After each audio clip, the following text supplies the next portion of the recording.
Continuando con la serie de videos de conversión de energía, vamos a hablar de los medios materiales. Entonces, para el caso de cargas que estén en medios materiales y asumiendo que estos son lineales, homogéneos, isotrópicos y no dispersivos, podemos encontrar una relación entre los vectores de intensidad eléctrica e inducción magnética a través de dos parámetros conocidos, la permitida eléctrica y la permeabilidad magnética. Entonces tenemos que la densidad de campo eléctrico es epsilon E, que lo podemos expresar en función del vacío a través de lo que se conoce como el epsilon relativo. Y la densidad de campo magnético es igual a μ por la intensidad de campo magnético, y μ puede ser descompuesto como el μ del vacío, que es μ0, más un μ relativo. Entonces, eso nos permite establecer las ecuaciones de Maxwell de manera diferencial, tanto para el vacío como para cualquier material. Entonces, tenemos que la divergencia D es igual a ρ, que es la densidad de carga, sobre epsilon 0, o la divergencia de la intensidad de campo eléctrico es igual a la carga atrapada o la densidad de carga atrapada. Divergencia de B igual a 0. Rotacional de E es igual a menos la derivada de la densidad de campo magnético respecto al tiempo. Y la ley de Ampère, finalmente, que el rotacional de B es igual a μ0J más μ0 epsilon 0 por la derivada parcial de E con respecto al tiempo, o en un medio material que el rotacional de H es igual a J por la derivada de la densidad de campo eléctrico con respecto al tiempo. Entonces, hablemos un poquito del principio de conservación de carga. Las ecuaciones de Maxwell llevan implícita el principio de la conservación de la carga. Este principio afirma que la carga eléctrica no se crea ni se destruye, ni global ni localmente, sino que únicamente se transfiere, y que si es una superficie cerrada, está disminuyendo la carga contenida en su interior, debe haber un flujo de corriente neto hacia el exterior del sistema. Es decir, que la densidad de carga y la densidad de corriente satisfacen lo que se conoce como la ecuación de continuidad. A partir de la forma diferencial de la ley de Ampère, donde la divergencia del rotacional de B es igual a μ0 por la divergencia de la densidad de corriente más μ0 por epsilon 0 de la derivada parcial con respecto al tiempo de la divergencia de la intensidad de campo eléctrico, se puede reemplazar la ley de Gauss tomando el hecho que la divergencia de un rotacional es igual a 0, se obtienen las dos expresiones que tenemos abajo, que 0 es igual a la divergencia de J más la derivada de la densidad de carga con respecto al tiempo. Es decir, la integral de superficie de J por ds es igual a la variación de carga en el tiempo. La definición de la corriente en circuitos eléctricos. ¿Para qué nos sirve esto? ¿O cómo lo vamos a emplear? Eso lo vamos a emplear en lo que se conoce como el análisis de circuitos magnéticos. Entonces vamos a tener que en conversión de energía hay 4 procesos de conversión. Entonces lo primero que vamos a ver es el reactor, donde la energía eléctrica se vuelve energía magnética. Es decir, tenemos un proceso de conversión de energía eléctrica a energía magnética. Cuando hablamos de un transformador, tenemos un proceso adicional de conversión. Tenemos que el reactor iba de energía eléctrica a energía magnética, pero el transformador vuelve esa energía magnética nuevamente a energía eléctrica. En cambio, un motor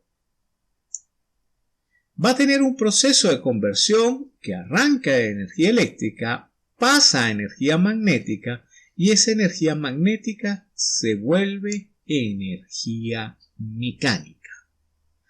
En cambio, en un generador, el proceso sucede en sentido contrario.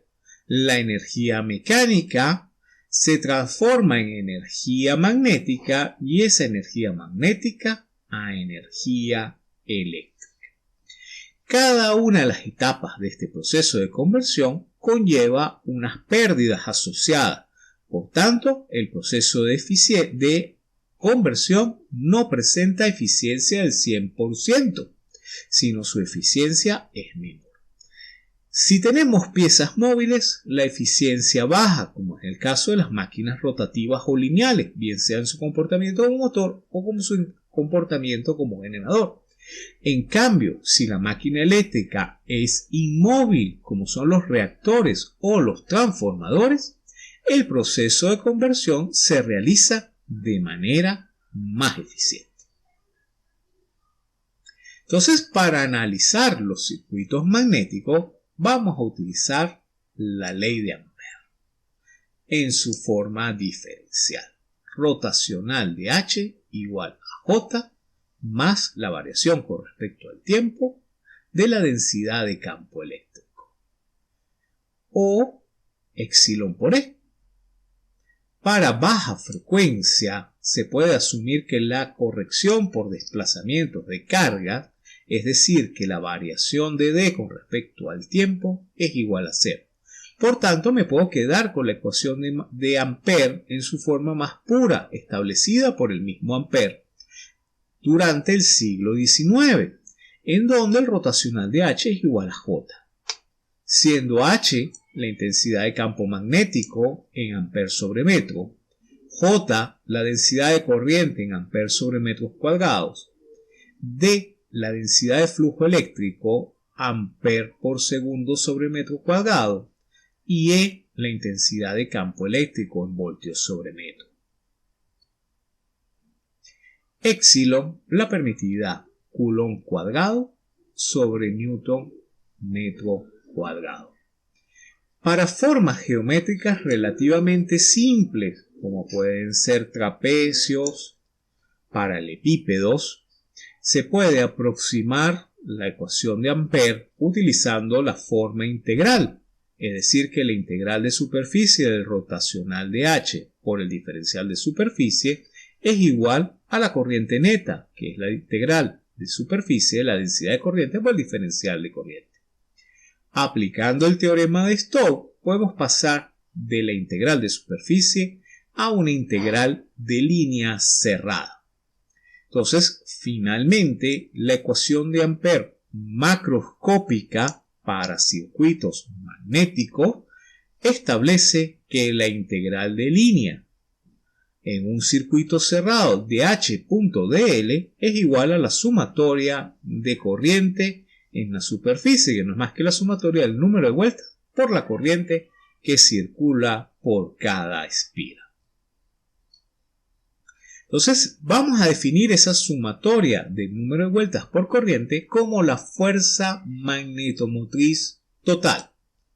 Entonces, en tal sentido, podemos definir la ley de Ampère para circuitos magnéticos como la integral de línea cerrada de H.dl igual a la sumatoria de la fuerza magnetomotriz de todas las bobinas o todas las espiras en el circuito magnético que establezca esa trayectoria cerrada.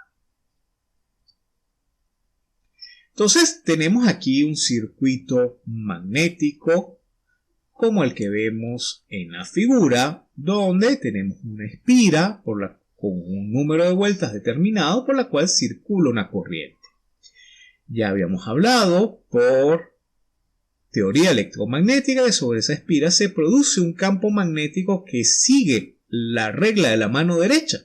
Entonces, si colocamos nuestros dedos en el sentido de la bobina y la circulación de corriente, el dedo pulgar apuntan en sentido del flujo, que es lo que establece este trazo punteado en azul. Este circuito magnético tiene un área asociada o una sección transversal y la longitud de ese camino, que lo podemos ver en la figura a mano derecha. Considerando que el sentido del flujo magnético viene dado por la regla de la mano derecha, el devanado del circuito produce un flujo en el sentido indicado. Vemos en la figura que existen dos flujos magnéticos. Un flujo principal que circula por el acero magnético y un flujo de dispersión que circula por el aire. Recuerden que en circuitos magnéticos el vacío o el aire es un medio conductor de magnetismo y de campo eléctrico. Por tanto, debo considerar ese camino. Fíjense que con respecto a la otra figura donde dibujamos una sola línea de flujo magnético, en la pieza magnética se establecen diferentes líneas de flujo magnético que todas ellas cierran, debido a que no existe el monopolo magnético. Pero cada línea tiene un recorrido distinto. Entonces, cuando nosotros trabajamos con circuitos magnéticos, vamos a trabajar con la distancia o el recorrido promedio, que es el medio del circuito magnético. Les hago el ejemplo de una pista de atletismo.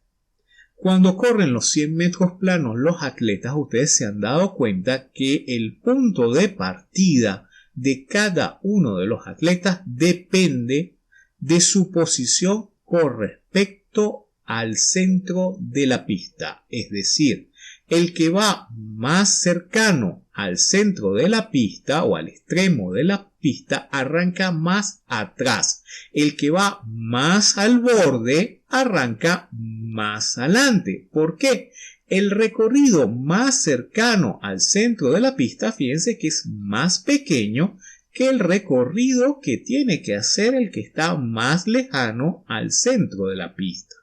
Entonces, por eso se establece que el camino magnético viene dado por el promedio de esos caminos, que es aproximadamente igual a la longitud media de la pieza en el centro.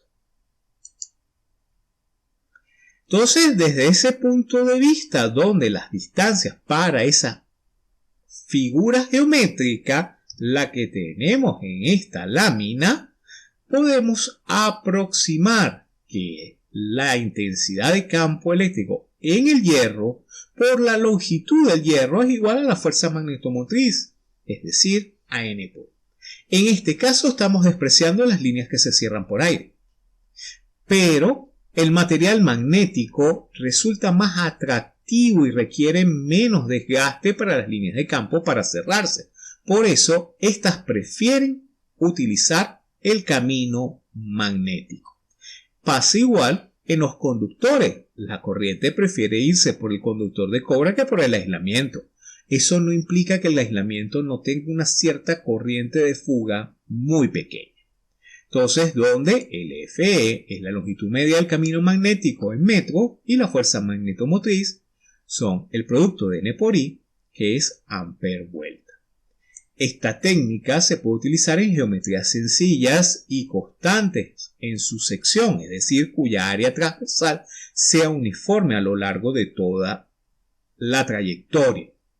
Eso no implica que yo pueda despiezar el circuito magnético en distintas piezas de geometría sencilla con áreas constantes que me permitan realizar la ecuación magnética de Ampere. Para geometrías más complejas se utiliza la técnica de los elementos finitos.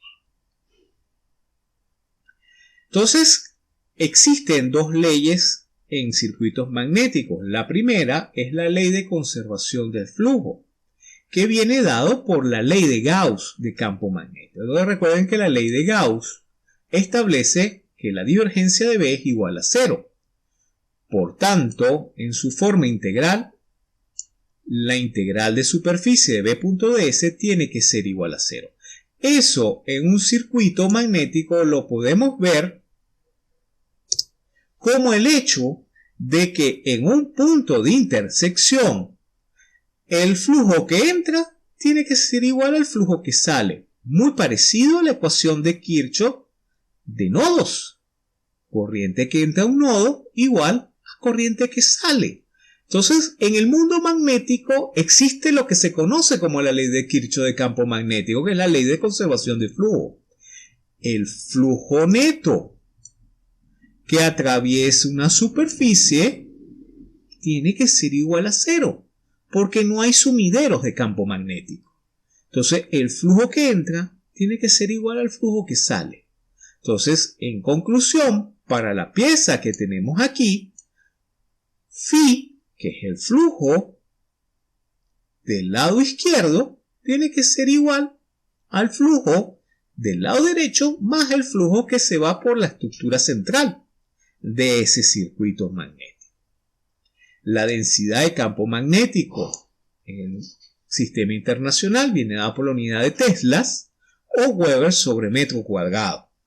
Y el flujo magnético, sus unidades son los Webers.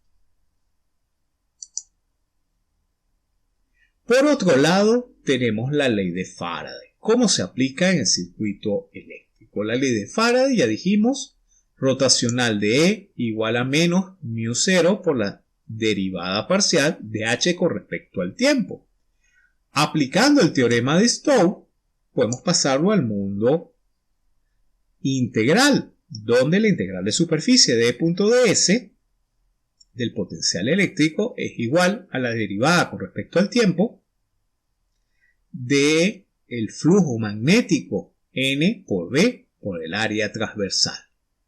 Entonces tenemos la fuerza electromotriz es igual, por ley de Lenz, a menos la derivada con respecto al tiempo de N por el flujo magnético. Y el flujo magnético es B por A. El producto del número de vueltas por B por A es lo que llamamos el enlace de flujo. Entonces la fuerza electromotriz es igual a menos la derivada con respecto al tiempo del enlace de flujo. Si aplicamos la regla de la cadena sobre la ecuación que tenemos que es la fuerza electromotriz, viene dada por tres términos, dependiendo que varíe con respecto al tiempo. Nosotros podemos tener un flujo constante, pero si el número de vueltas varía con respecto al tiempo, tenemos una tensión inducida. Podemos tener un número de vueltas y un área constante, pero si el campo magnético varía con el tiempo, tenemos una tensión inducida.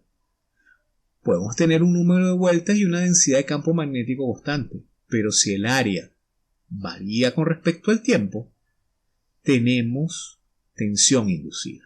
Entonces la tensión inducida en un circuito se debe a tres componentes, o a la variación del número de vueltas, o a la variación de la densidad de campo magnético, o a la variación del área. Obviamente, es más sencillo en un circuito eléctrico variar la densidad de campo magnético. Acuérdense que la ley de Ampère establece una relación entre la densidad de campo magnético y la corriente. Si yo introduzco una corriente que varía en el tiempo, automáticamente garantizo la variación de la densidad de campo magnético en el tiempo, sin necesidad de tener que mover ni el número de vueltas ni el área. Bajo este principio es que funcionan las máquinas eléctricas. Y esto es lo que nos va a llevar esta cadena de 4 asignaturas, que arranca con conversión de energía 1, continúa con conversión de energía 2 y conversión de energía 3 y 4. Entonces tenemos que el área transversal viene en metros cuadrados, sistema MKS, el número de vueltas en vueltas en una unidad dimensional y el enlace de flujo en amperes por Henry o Weber por vuelta. ¿Qué establece la ley de Lenz? Que ya la hablamos en un video pasado. La ley de Lenz para campo electromagnético relaciona cambios producidos en el campo eléctrico por un conductor con la propiedad de variar el flujo magnético y afirma que las tensiones o voltajes aplicados a un conductor generan una fuerza electromotriz o FEM, cuyo campo magnético se opone a la variación de la corriente que originalmente lo produjo. Es decir, la resultante se opone a la fuente forzante. En un contexto más general que el usado por Lenz, se conoce que dicha ley es una consecuencia más del principio de conservación de la energía aplicado a la energía del campo electromagnético. La ley de Lorentz o la fuerza de Lorentz. La fuerza de Lorentz es la fuerza ejercida por un campo magnetostático que recibe una partícula cargada o una corriente eléctrica. Vemos los dos casos: una partícula cargada o un flujo de electrones, que no es más que una corriente eléctrica, un flujo de carga eléctrica. Entonces tenemos que sobre la partícula que cruza a una cierta velocidad un campo magnético, una densidad de campo magnético, se produce una fuerza sobre ella. Esa fuerza es proporcional a la carga de la partícula, a la intensidad de campo eléctrico, a la velocidad que lleva la partícula y a la densidad de campo magnético. Lo mismo sucede cuando en vez de una partícula hablamos de una corriente, que es un flujo, partículas o electrones cargados, que es lo que nos da una corriente. Entonces, en ese caso, la fuerza que se produce sobre ese conductor es proporcional a la carga por la intensidad de campo eléctrico más la longitud por la corriente producto vectorial, la densidad de campo magnético. Es decir, sobre una partícula o sobre un conductor por el que circula corriente que está inmerso en un campo magnético, se produce una fuerza. Esa fuerza es la que vamos a aprovechar para hacer el proceso de conversión que hablábamos antes, de energía magnética a energía mecánica. Es lo que permite que las máquinas giren, que den vueltas, que entreguen par y velocidad, o fuerza y velocidad, en el caso que sea una máquina lineal. Esa fuerza la podemos coleccionar en cada uno de los infinitos partículas que suceden, y tenemos que la fuerza total es la integral de volumen de J, la densidad de corriente, producto vectorial, la densidad de corriente, por el diferencial de volumen, siendo F la densidad de fuerza por unidad de volumen, está en newton sobre metro cúbico, J la densidad de corriente, ampere sobre metro cuadrado, F la fuerza en newton, Q la carga en coulomb, la velocidad en metros sobre segundo y la posición en metros. También esto se cumple para el sistema rotacional. Entonces, en vez de hablar de fuerza, hablaremos de par.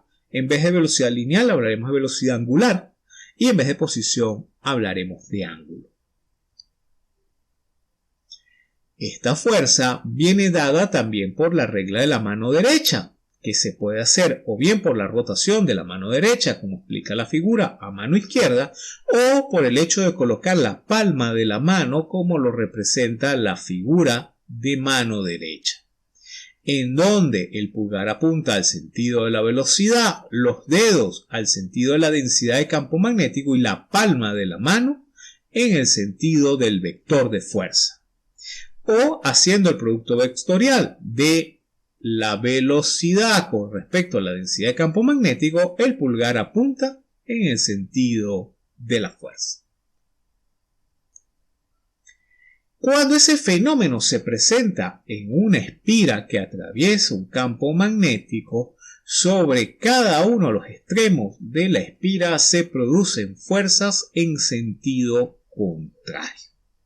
Como lo vemos en la figura, existen dos fuerzas F, una producto por la circulación de corriente en el sentido de la espira inferior y por el sentido de la corriente en la espira superior. Como en ambos extremos de la espira la corriente tiene sentido contrario, como lo vemos dibujado en la figura, las fuerzas se producen en sentido contrario.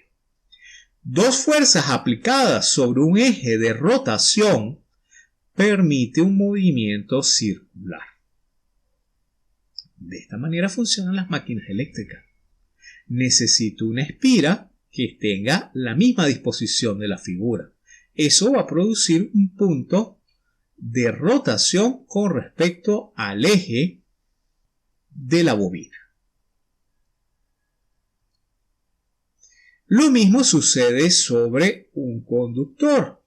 Sobre un conductor por el cual circula corriente se producen fuerzas. Esas fuerzas originan que sobre los conductores haya movimientos.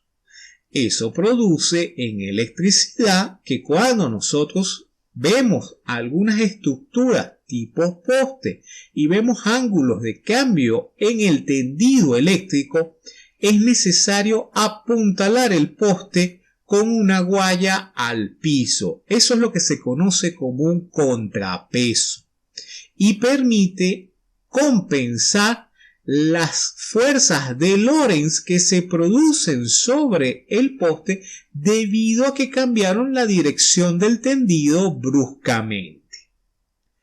En un transformador, las fuerzas de Lorentz van a originar movimiento de las bobinas, los cuales deben tener anclajes mecánicos para evitarlo.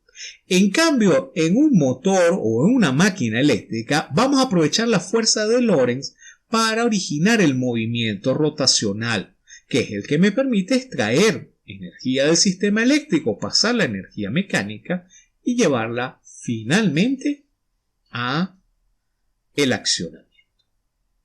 Entonces, a lo largo de este video hablamos de los materiales magnéticos, la diferencia entre el vacío y el material propiamente. Hablamos de las dos ecuaciones, tanto de Ampère como Faraday, para el análisis del circuito magnético. Vimos que existe la ley de conservación de flujo magnético, que no es más que una representación de la ecuación de Kirchhoff de corriente, y vamos a ver que hay una relación muy estrecha entre los circuitos eléctricos y los circuitos magnéticos, que cómo se producen fuerzas en los circuitos magnéticos y cómo podemos aprovechar esas fuerzas como lo hacemos en las máquinas eléctricas y cómo debemos prevenir daños de los equipos por esas fuerzas, como pueden ser en un transformador o en un tendido eléctrico. Entonces los invito al último video de esta serie de conversión de energía, donde hablaremos de las relaciones más estrechas entre las propiedades de los circuitos magnéticos cuando son conductores de flujo magnético o no. Gracias por su atención.